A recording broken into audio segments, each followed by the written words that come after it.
I welcome you to 1 Corinthians chapter 12, and we're looking at here a story of one who had a gift and was overlooked, but she demonstrated her gifting and was of great benefit to the church. And this is retold as a story, 1 Corinthians chapter 12, into at least one story. It's called The Widow's Ear. The lamps burn low in the atrium of Chloe's house, their flames trembling as if they felt the weight in the air. Corinth sprawled beyond the walls. Harbor shouts, the clatter of carts on stone, the distant laughter from a caravan. But inside the church had gathered, and something was wrong. Sila sat in her usual place, a shadowed corner near the pillar. She was small, gray, almost invisible. Her veil, once the bright colors of Aphrodite's temple, had long ago faded to the dull ash widowhood. Years earlier, when Paul's voice had first echoed through the marketplace, she had listened. She had believed. She had been set free, not only from the chains, but from the old life that bound her body and soul. She was a prostitute in former days.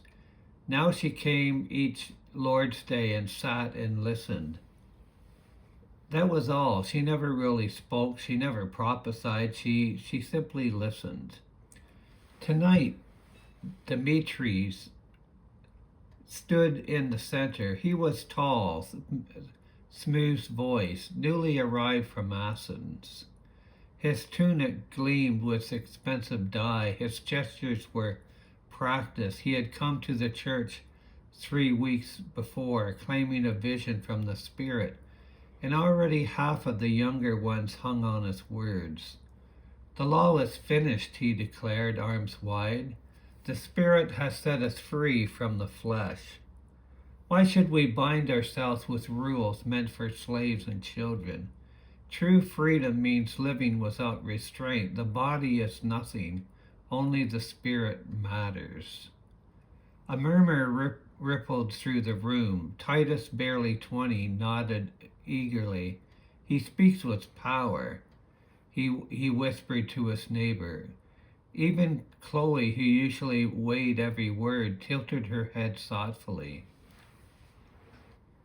Sila's hands tightened in her lap. She had heard this before, not from Paul, but from the priest on the Acrocorons, who once taught her that the goddess cared nothing for the body, only for the ecstasy of the moment.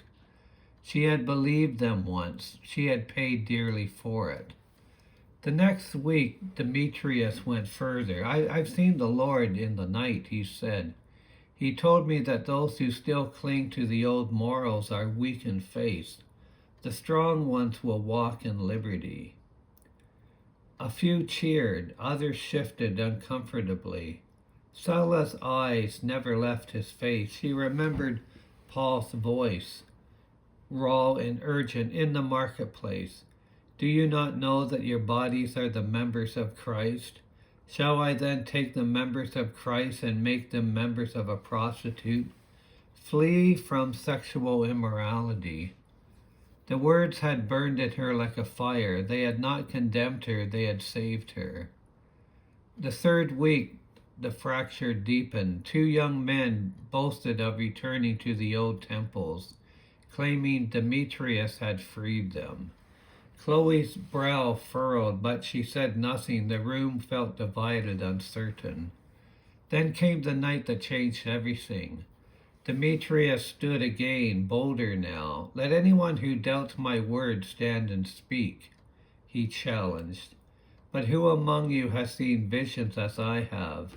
Who has heard the Spirit as clearly? Silence fell. No one moved. Sila rose. It was so unexpected that the room seemed to hold its breath.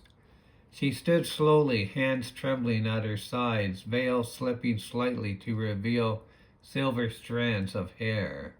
Every eye turned to her. Her voice, when it came, was soft, almost a whisper, yet it carried to the farthest corner. I have no visions, she said. I have no prophecies. I have only ears that remember. She looked straight at Demetrius. You say the body is nothing, but Paul told us your bodies are members of Christ. You say freedom means no restraint, but he said flee from sexual immorality. Every other sin a man commits is outside his body, but the one who sins sexually is against his own body. Her words were not loud. They were not eloquent. They were plain, like the bread they broke each week, yet they landed with a weight of truth. You speak of liberty, but I was once free in the temple of Aphrodite. I was free to be used and discarded. Paul did not offer me that kind of freedom. He offered me Christ, who died for my body as well as my soul. Demetrius opened his mouth and closed it. The room was utterly still. Sila looked around at the faces she had watched for years.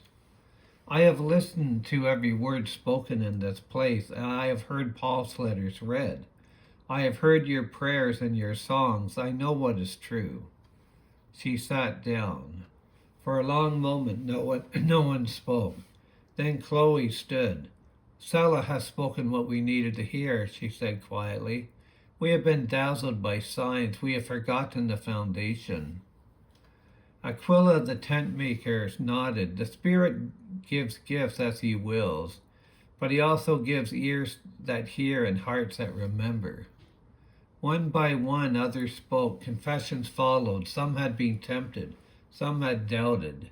Demetrius tried to protest, but the tide had turned. When he left that night, he did not return. The next Lord's Day, the church gathered again. This time, when the bread was broken, Titus carried a small cup of wine to Sila first, and no one had to say why. They all knew. She accepted it with steady hands. Her eyes, once so guarded, now held a quiet light. The ear had spoken, the body had listened. And in the stillness that followed, they all heard the same thing, the heartbeat of Christ, steady and one. The body, every member of the body was important. Okay, I hope you enjoyed this, and we'll go to our next session.